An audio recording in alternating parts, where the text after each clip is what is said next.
Welcome to the Felt Dyslexic Radically Radiant podcast. I'm Elizabeth Buckridge. And I'm Donita Coburn-Numadio. And we are going to talk about dyslexia, meditation, art, and entrepreneurship. And today is season 2, episode 7. Mm-hmm. I have a question for you. Man down. Just leave it. Whatever. Okay. I have a question for you about dyslexia. Please. How do dyslexic people relate to time, deadlines, and expectations? Well, I don't know how other dyslexic people relate to time, deadlines, and expectations, but I don't do very well with time. I don't do well with other people's expectations of me. I do better with my own expectations of myself. And what was the last one? Time, deadlines, and expectations. Oh, deadlines. Actually, I'm really good with deadlines. I'm not good at self-imposing them, but if I have a deadline, I'm going to make it. And I'm going to kill myself doing it. No, not actually, but I will go to far lengths to meet a deadline. Yeah. What about you? Okay. Yeah. So, I said I have timers everywhere. I have digital timers, I have hourglass timers, I have clocks. I'm a dreamer, so time has to be clearly labeled all around me. And I have a ton of reminders. Me too. So there's something about time where I think because I'm a dreamer, I can just lose time so easily. Yeah. And I create a lot of, I've talked about this a ton. I create a lot of deadlines. And then as far as expectations, I feel like I don't really work well with others. Except you work really well with me. Well, one-on-one, I work really well with others, right? Yeah. So I have a lot of clients and that I'm one-on-one in my massage practice. And as far as like the Patreon thing, I'm fine. Okay. I'm a little bit of a control freak and I'm a lot naive. And I think that those go hand in hand. Oh, wow. Me too. Yeah. I feel like being naive and control freaks are the same thing. Oh. How so? I don't know. Wow, that's so interesting because I would say the same thing about me, but I don't know how they're related. I don't either. I just feel like they're the same thing because like I feel like if I'm in control of every single thing, then it will run smoothly, or all my expectations of how I perceive the thing to go will go because I have control. I'm in control. Right. But that has never proven to be true. Huh. And so I have this like naive, and then I put like all this trust into that belief, and then I'll trust everyone and everything around me because I controlled the whole situation. And then it always ends up being a shit show. Like it never becomes like a true thing that like I'll get taken advantage of, or I'll see myself as if I got taken advantage of, but really I did it to myself, right? Because I was so in control. I set it up with all these controls that it was like a clear path for someone to just do what they wanted to do. And it didn't end up well for me. Right. But I'm like, I thought I don't know. And then I'm like this victim, right. Of like, oh, that's right. So then like I'm so naive because I set it up that way. I don't know. It's like one and the same. That's really interesting. And now I've forgotten the question, but I want to say something about what you're saying about control, because I have in the last year given up control when I am guiding or teaching meditation or leading a circle or a ceremony or a ritual as often as possible. And when I do, it's better. Right. Yeah. Okay. But I have to purposefully decide. Yes. And think about it and make it happen. Yeah. Okay. Yeah. That's cool. Yeah. Yeah. When I let go of control, things go better. And I am less naive because I'm more in the moment. Well, yeah. Yeah. So you're less naive when you're more in the moment. Yeah. Okay. I got to reframe naive in my head. Well, I feel like being naive is like just not paying attention to what is actually happening. Oh, see, I think of naive as being almost like too trusting. Right. But if you are being too trusting and you're not seeing what is actually happening, Yeah. like that is not a trustworthy situation. Oh, interesting. Do not walk into that. Don't be naive. Actually be in this moment. Right. Let your spidey senses out. Yeah, stop Like being a your control. intuition. Right. Okay. I like this. Isn't that Yeah, this really is good. weird? I You had a figured that cool out. take on this. I really figured that out like recently. I don't even know how that happened. I must have read something somewhere, but something clicked in my head. I'm like, Yeah. oh my God. You're gonna have to say this whole thing to me again off camera, because I'm really fascinated about this. I know. It's cool. It's kind of new to me too, the realization That's cool. that my control freakness and my being naive are the same. Connected. Yeah. Mhm. So good. Yeah. So good. Yeah, you. So oh yeah, but we were talking about time.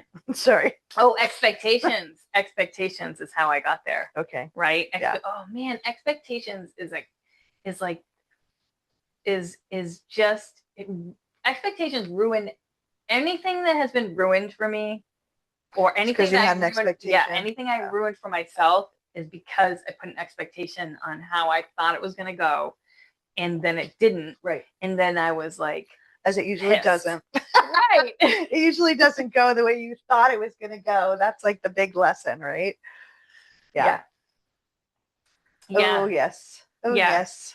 So well, I mean, I can't really speak for all dyslexic people, but how do dyslexic people relate to time, deadlines, and expectations? I don't know. Do you have anything more to say about it? Yeah, I have time reminders everywhere as well. Like I carry them around, I set them. I like clocks in every room, although I don't have a clock in this room. And yeah, I like a lot of prompts around time because left to my own devices, I have no idea unless I'm moving through space. Then I get it. Oh wow! Like if I'm driving somewhere, yeah, I can tell you exactly when I'm going to get there and what the time is along the way. But if I'm just existing in my life, which most of the time not driving, I have no idea. I have no idea. What time is it? How long have we been doing this interview? I don't know. My friend Jody, can I just tell you, my friend Jody can tell you what time it is, no matter. It's amazing. No matter what. That's amazing. I admire that, but I don't know it, and I can't possibly produce that. I don't know how she does that. It's been, I've known her since kindergarten, and she's like, well, it's about 3:00. I'm like, okay, how do you know that? Right. She has an innate sense, or she came in. Sun. Well, that could be too. Like that, she could be super, super connected to the way that the time feels. I get surprised by the time all the time. Oh, me too. Yeah. What's your favorite form of telling time? Do you have a favorite one? Favorite form of telling time? Do you want to know mine? Yeah, please. And then maybe it'll help me think of mine. An hourglass. Do you have any hourglasses? I have so many. Can I tell you, I've been looking everywhere for hourglasses. I cannot find them. Oh, I'll give you one of mine. Okay, yeah, I will take that. I see them everywhere. I love them. I love them. I use it for meditation, like the image of it. Yeah. Image of them, of the hourglass with the sand going down through the chakra system. Oh. Yeah. I use it pretty often. Huh. Yeah, and I want an hourglass so that I can use it to demonstrate. You must not go shopping. I do go shopping. They used to be everywhere, and now I can't find them anywhere. Oh. Point me in the direction, and I will go buy one. I'll pick one up next time I see it. I'll give it to you, or you can have one of mine. But I like different ones. Cool. Like I have a 5-minute one that's very tiny. Yeah. I might even have one in my bag right now. Seriously, I gotta carry them everywhere. That's beautiful because you can see the time passing. Yeah. Which is why it works so well in meditation. Yeah. Because you can feel the time passing. Yeah. Ooh. Wait, why is feeling time passing important for meditation? It's something to focus on. Oh. So it's giving you an image. I don't usually bring up that time is passing. I bring up the image of the sand going from the top to the bottom. and then from the bottom to the very bottom into the earth. It's a great image for draining the weight into a place of foundation and support. Yeah. So I don't really talk about the time, except that it's an hourglass. Right. But I will say things like it's cascading or it's trickling or it's, so that relates to time. It's whooshing. Yeah. Yeah. I'm obsessed Yeah. with hourglasses. I love really, that. really Damn it, I can't get one. You're gonna tell me where they are and I'm gonna go get them. Well, I mean, I have so many. I'll just give you one. Okay. So, I'm just making you say that over and over again, so you actually do give me one. oh yeah, hourglass. I need to I'll write it down. remind you. I'll be like, give me one of those hourglasses. Oh yeah. Thank you.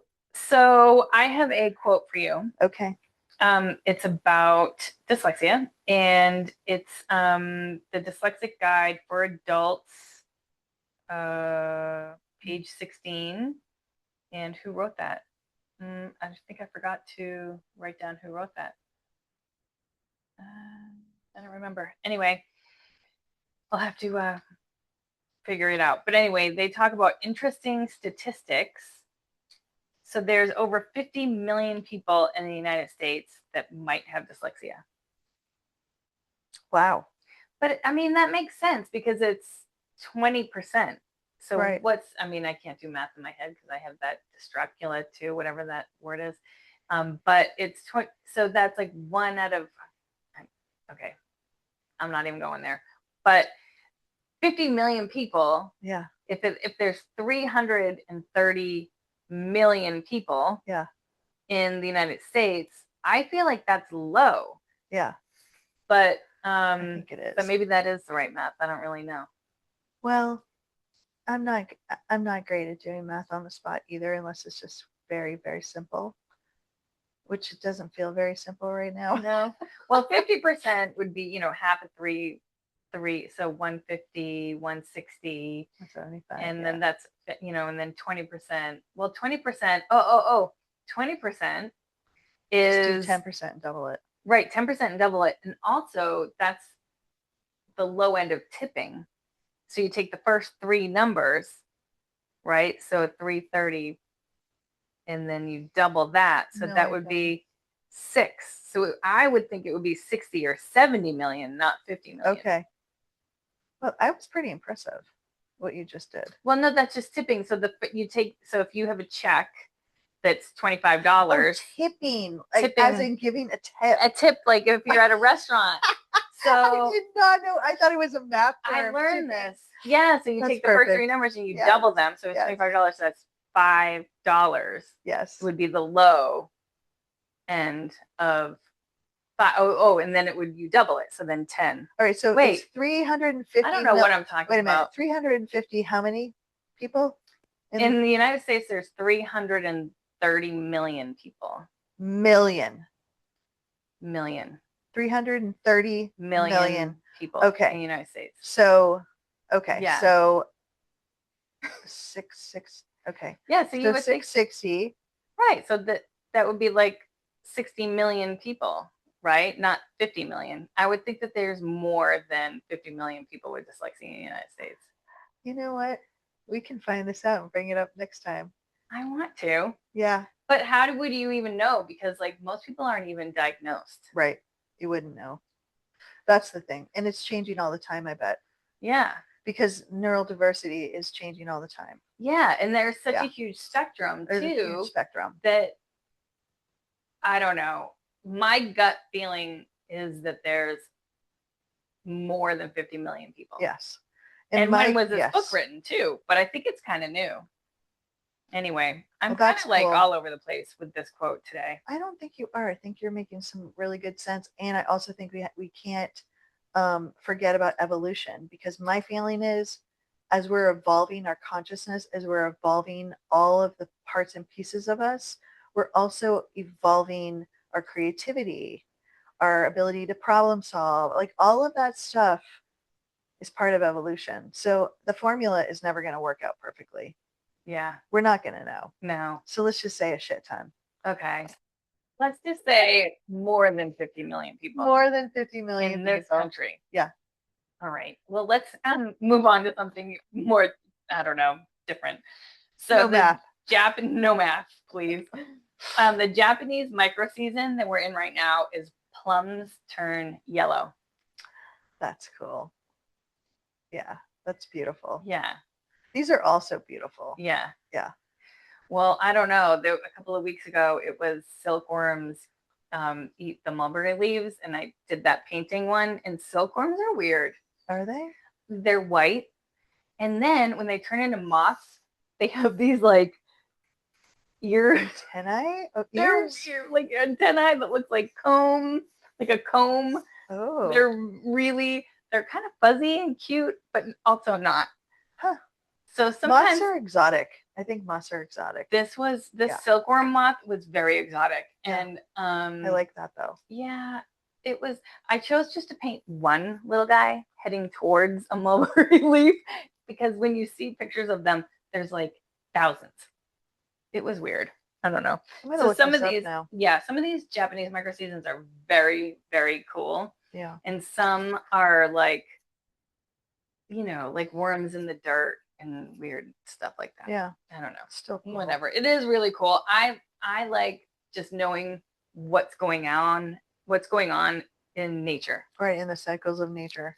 Like I never think of plums turning yellow. Yeah. Right? I think of plums turning purple or red. Yeah. So the fact that it's plums turn yellow, that's like the early stage of the plum. Yeah. Before the plum turns, unless there are yellow plums, and I don't think there are.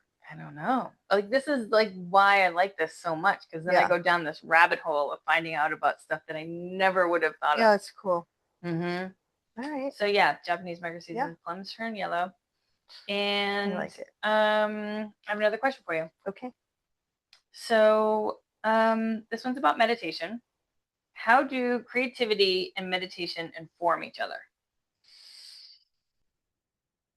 Well, I can tell you one of the things for me that it does is that I was writing a meditation every single week, which is super creative, just coming up with the topic and then deep diving on it and coming up with different ways to express it and to take people into a meditative state.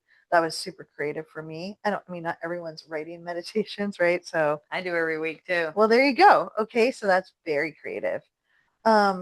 How do they inform each other though? I mean, I don't know, because I was going to say a creative mind maybe has more creative ways to meditate, but I don't know if that's really true. I don't think that's really true. Yeah. What did you say? I said meditation for me is about coming back to my breath, following my breathing and letting all my thoughts pass and then come back to the breath, come back to breathing in, breathing out, as simple and hard as that. Like I do write guided meditations for my series this year of the micro meditations where I'm like putting tissue paper on and then I voice over. I put tissue paper on outside and film it and then I voice over a meditation. Yeah. And I don't know, like I just want people to come back to the breath. That is an intersection though, what you're describing. You're actually practicing art and meditation together. Yeah. Even though they're being layered. That's really interesting. Yeah, I guess they do inform each other that way, but for your business it does. Yeah. Even nature, right? Although, what am I going to say about nature? Nature is creative. Yes, nature is creative. I don't know. Yeah, I think we could come up with some really cool intersections, but I'm not sure. I guess, you know what your point is for me? Yeah. Is that a guided meditation. And that is for me as well. And that's what I prefer, like on the Calm app with Tamara Levitt. A guided meditation would be how creativity and meditation inform each other. Yeah. Like I love to be guided through my meditation. Yeah. It's my favorite. And that's why I wanted to put a whole bunch out there for free. Every Saturday you get a new one and like you can watch me do art and just like you can, absorb the meditation however you want. Right. You could just watch it, or you could actually sit and meditate. And but I guess that's how they would inform each other for me, as guided meditations. Yeah. Yeah. I don't only do guided meditation. I wouldn't say it's my favorite. I mean, it's definitely one of the things that I do, but I do like to just sit in silence. I do like to have like a process, like a meta prayer or meditation of loving kindness or Ho'oponopono or Tonglen, or there's just so many different ones. But I also like music, and I love um, the tones, the esophageal, I think that's how you say it, and the hertz, the different tones for different healing and sound healing. Like, give me a crystal ball, bowl. Yeah, give me a crystal ball. Give me a crystal bowl sound healing with all of the instruments any single day, and I am going to be right into meditation. Yeah. That's kind of guided. That one. That is guided as much as, but I guess you're right. It could be guided by music, but I journey like in my own. I wonder if you liked guided meditations more when you first started. Yes, for sure. That's how I started. Yeah.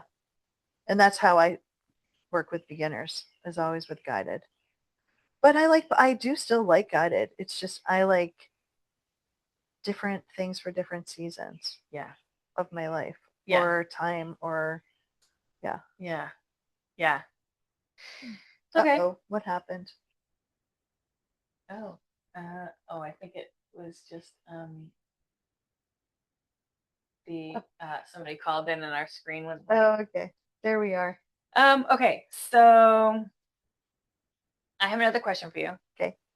What influences from childhood, school, or culture still shape how you make art today?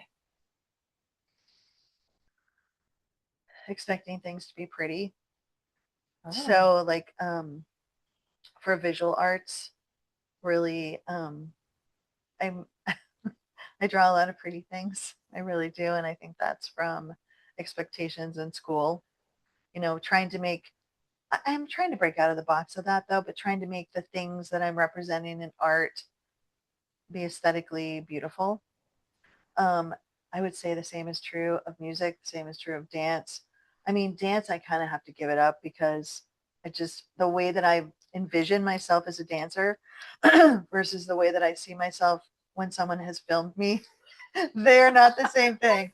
In my mind, I'm like Dancing with the Stars. I am this amazing dancer. And then when I actually see it, I'm like, okay, I have to like look away. Because in my heart, in my full body, I feel like I am just like soaring through the air. But that's not what I see when I see the recording of it. So I don't know. Prima ballerina? Yeah, I really think that I'm like just rocking it out, baby. And when I look at it, I'm like, oh, I don't know what you're doing, but it's not the way you imagined it. Oh my God. That's so funny. And it's okay. So that's okay, right? Like I would still choose to dance. I'd rather no one be filming me, but I would still do the dancing because I think what I'm doing inside of my mind is more important. But expectations, I mean, for me, they all go back to sort of childhood stuff. Like, I'm not sure if I was coloring in a coloring book that I would be comfortable coloring outside the lines as much as I would want to, right? Like, I would love to think of myself as the girl who just is like wildly coloring outside the lines, but no, if you give me a coloring book, I'm going to outline the lines and then I'm going to very methodically paint in. So let me do free art. Don't put me in a coloring book. Yeah. Yeah. So I don't know. I mean, I think a lot of it is informed by childhood expectations. What about you? Yeah. So what I said is my childhood art classes totally inform my art today. I feel like the best art I ever made was when I was between 8 and 10 years old. Yeah. The tissue paper art, the linoleum prints, my acrylic and gouache, like all of it. I was free from judgment of myself, and I was in the moment more. And yeah, I am constantly wanting to go back to that art. Like that's why I'm playing with tissue paper all year this year and staining the watercolor paper. I'm not doing what I did when I was a kid. I'm doing it in a different way, but I want to play with tissue paper. And next year I'm going to do linoleum prints again. And, you know, and then I'll go back to gouache, you know, in a few years. Like I have the next, I think 15 years of series. Oh my gosh, mapped out. That's so impressive. No, I don't know. I think it's the naive control freak. But you could always change it up, right? We'll see. What if something better comes along? Well, yeah. You know what I want to do in a couple of years? I haven't done oil paints in a while because they're toxic and hard to be around. And I haven't had the space for a dedicated space for oil paints, but I want to do miniature portraits. Oh, that's cool. You know those miniatures that they had, like, and like that would be a selfie now, right? Yeah. Like, tiny, like little round miniatures. That's cool. I think it's not until like 5 years. Oh my God, you can totally change it up. I know. If a better idea comes up, you switch it up. I know. Oh, I'm all for the better idea.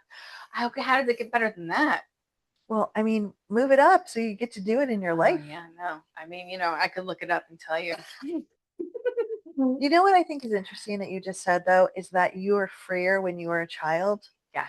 And I think I'm freer now. I think without some of the expectations that were placed upon me, or I was placing upon myself based on what I thought were the expectations of other people, I was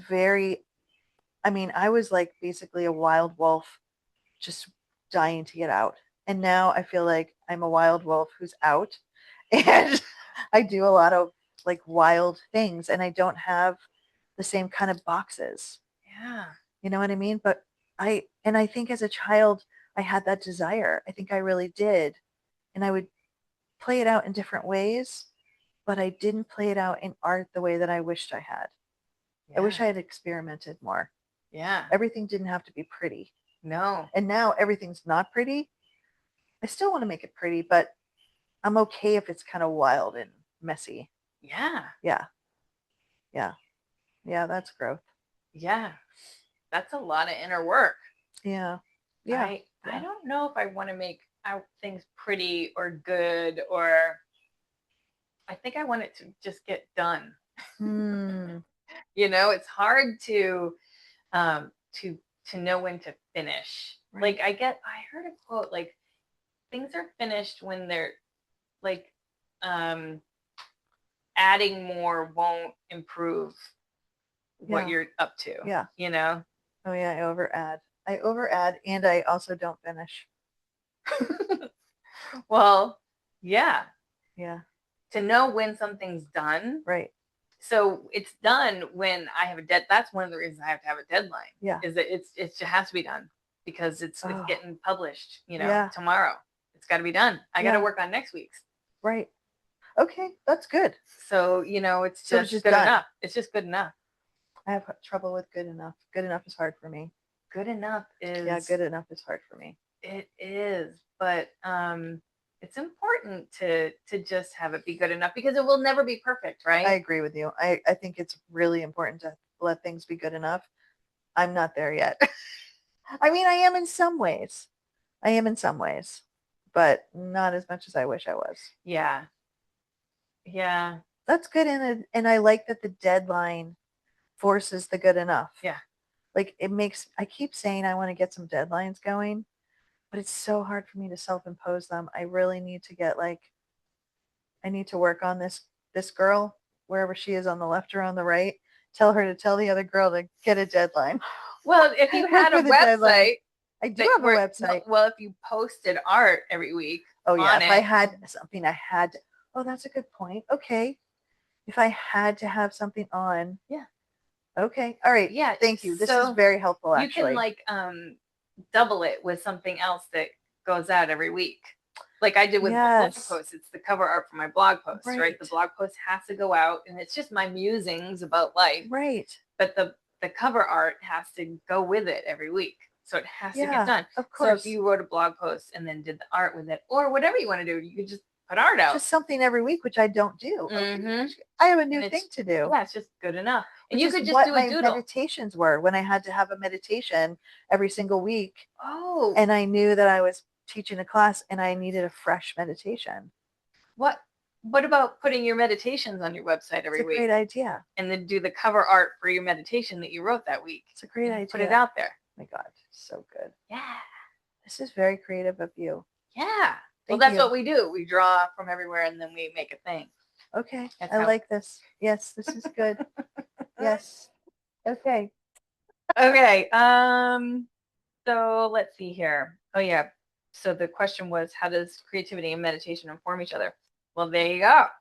Wow, that's really good right That there. was yeah, we did a lot there. I feel like I just learned a whole bunch. Yeah, me too.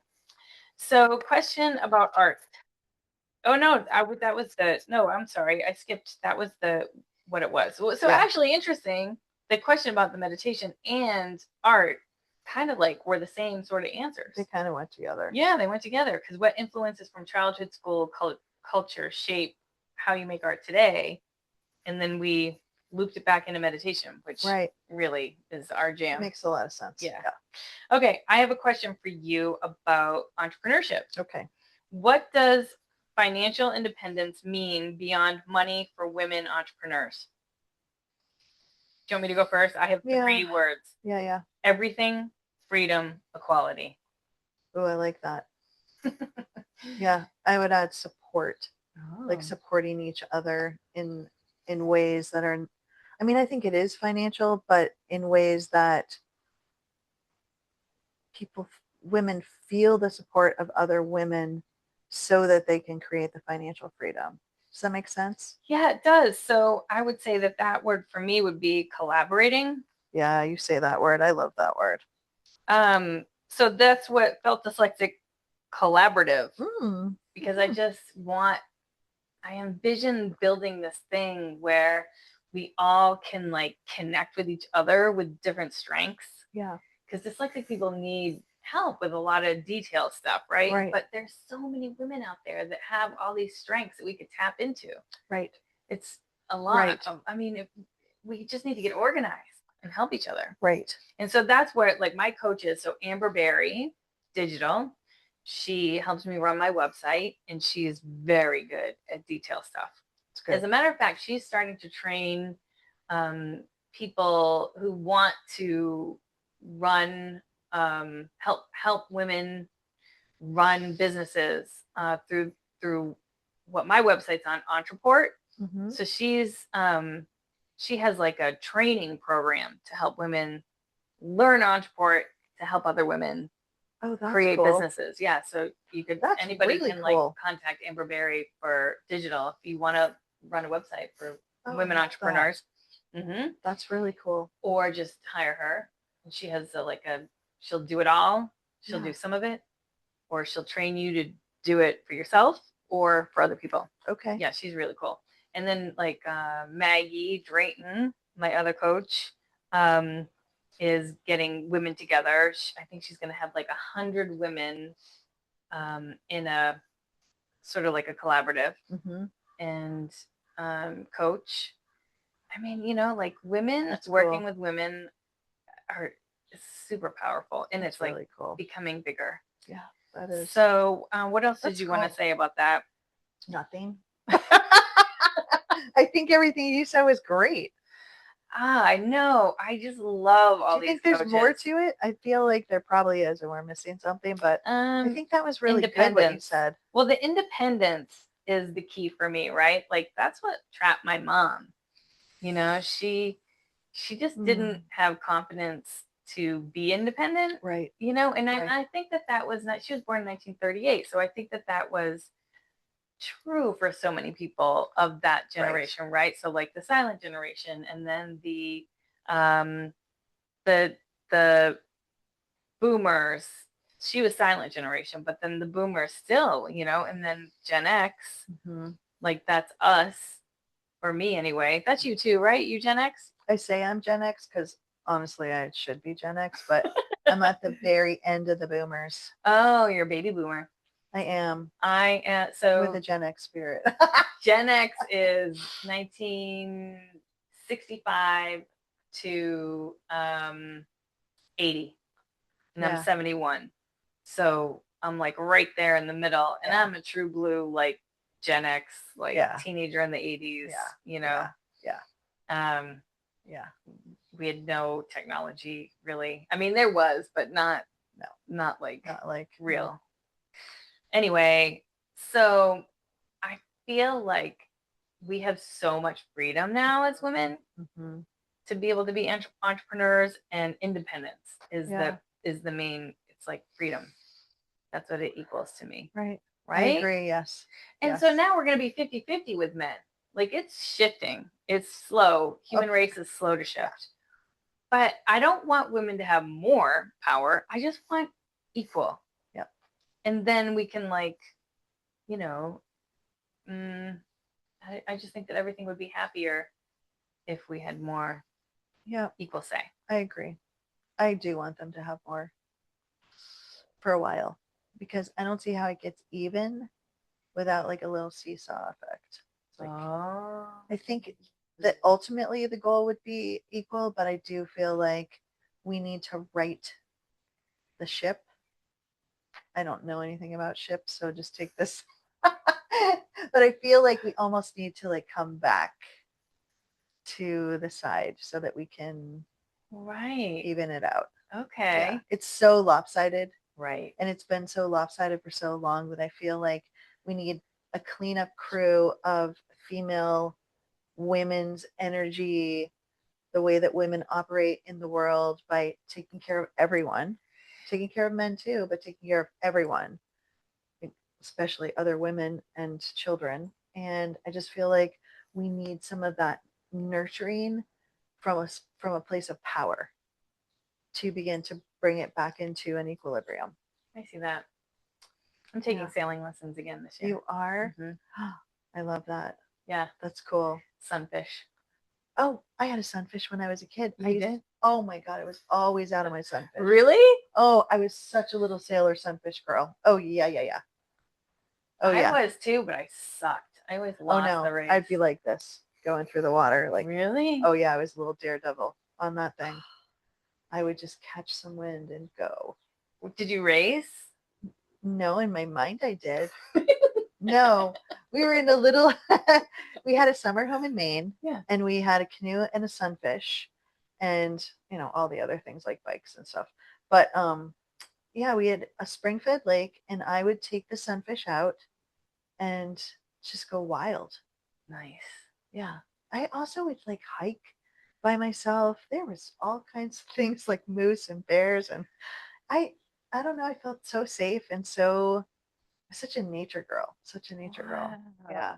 And I would go on my own. Like we had a lot of kids. I'd go back to the kids, but I would take off and go like off on the roads and the sand dunes and all that stuff by myself. Nice. I think my mom told me not too long ago that I wasn't supposed to take the sunfish out on my own. And it's so funny because I was such a rule follower, but I don't remember that rule. And I was always taking the sunfish out on my own. Sunny Side Up was the name of our sunfish. Really? Yeah, because it had a yellow top and a white bottom and it had a yellow and white sail. Like a little egg.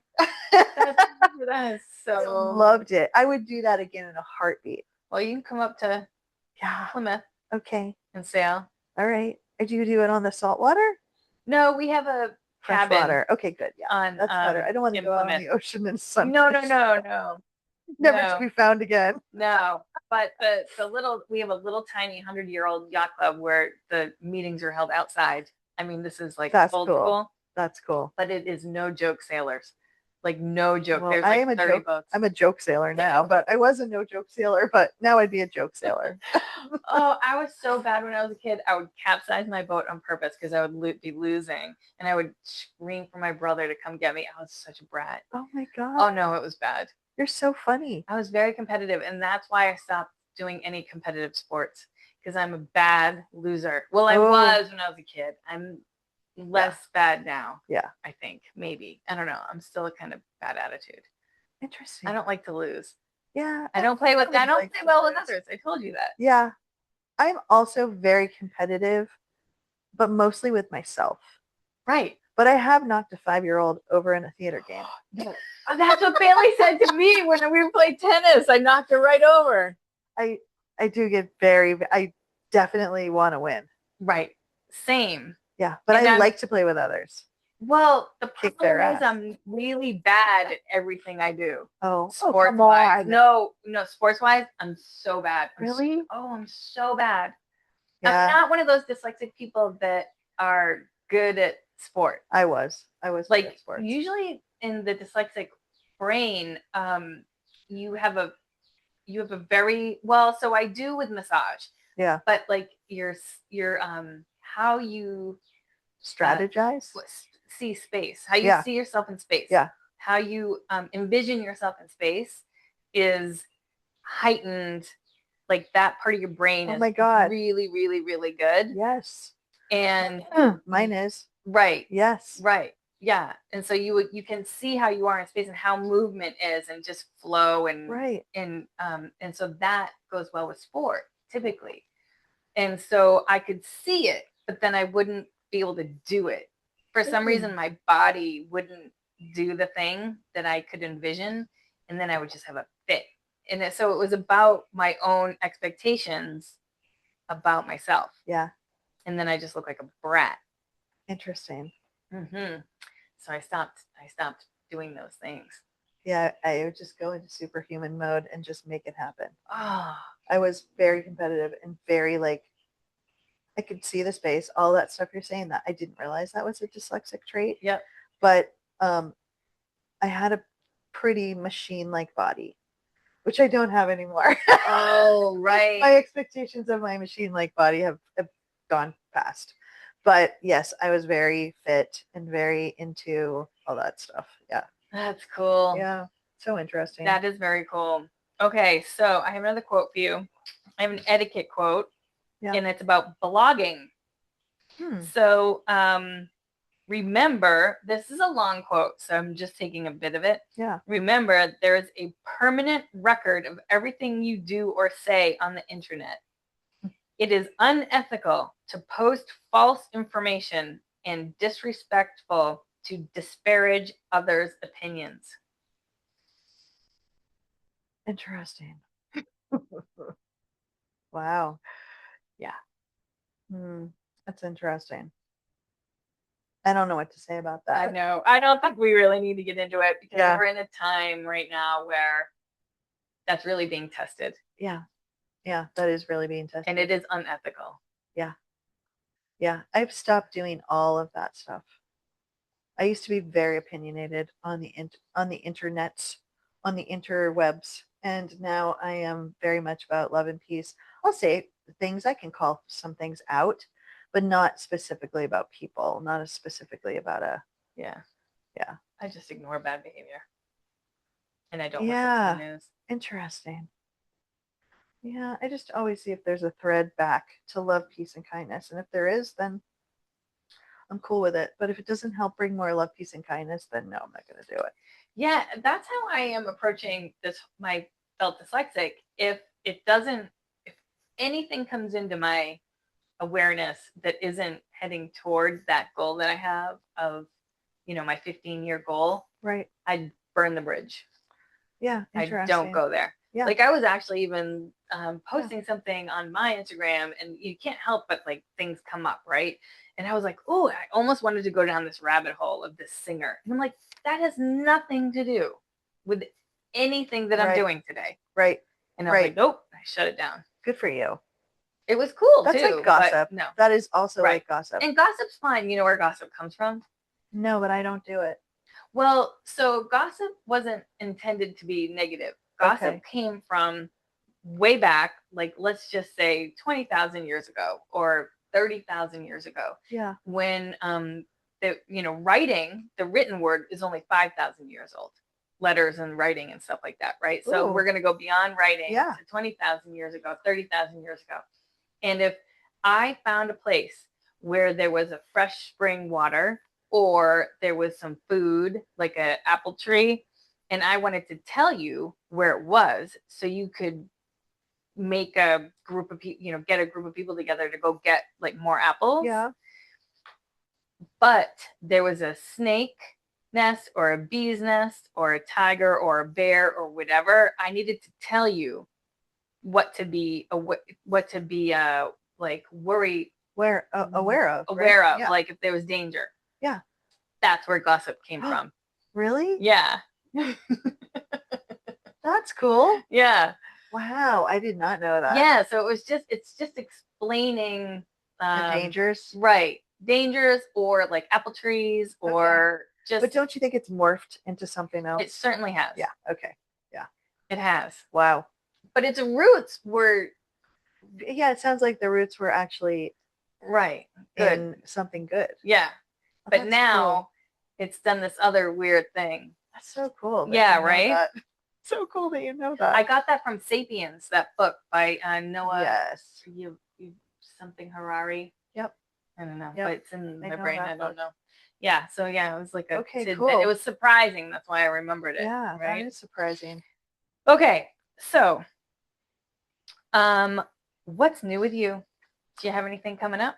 Yes. So I have the full moon with Rachel Whitworth at Third Beach on June 30th from 6 to 7:15. I just want to make sure that I said that right. It's a sound bath, or what is it? It's going to be a sound bath and a ceremony with meditation.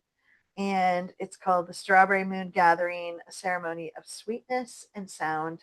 And you can go to Rachel's website, which is goldenhourspace.com to book. Nice. Yeah, it's exciting. 6 to 7:15 on June 30th, Tuesday. And then I'm going to have a dance coming up, but I don't have the date yet. So look for that on my website, radradiant.com. Yes. And this is 2026. So 2026. just in case somebody is listening to this next year. Right. Good point. Yeah. That's a really good point. Yeah. Thank you. That's it. That's what I got right now. I have my blog post coming out this Sunday is upkeep on houses. Right. So that's good. Yeah, we're in the throes. Wow. And then every Friday for 40 Fridays a year, we have our podcast that comes out on my website, feltdyslexic.com. And every Saturday there's a meditation, and every Sunday is the blog post. And and then I have Felt Dyslexics on Patreon, and you can make a postcard with me and mail it to a friend or whoever. But we're following the Japanese micro seasons, and you can just make something hand painted to send to someone, and it's quick. It's like less than 20 minutes, and I read a quote about dyslexia, and we take a deep breath in to get grounded, and then paint. We just like it doesn't have to be. It's just like a quick little painting. It's beautiful. It really takes like 5 minutes to do the painting part. And I really would love people to paint more freely without having to get, like we don't have to make something good. Right. I mean, it can be, whatever. Right. But like less labels about the artwork and more just doing it. Just make something connecting by hand with a person. Yeah. Sending something out. That's cool. Yeah. I love what you're doing. I think that's it. Is that a wrap? That's a wrap. That is a wrap of episode 7. Wrap. That was a good one. Yay. Yay. All right. Well, thank you for joining us. We'll see you next time. See ya.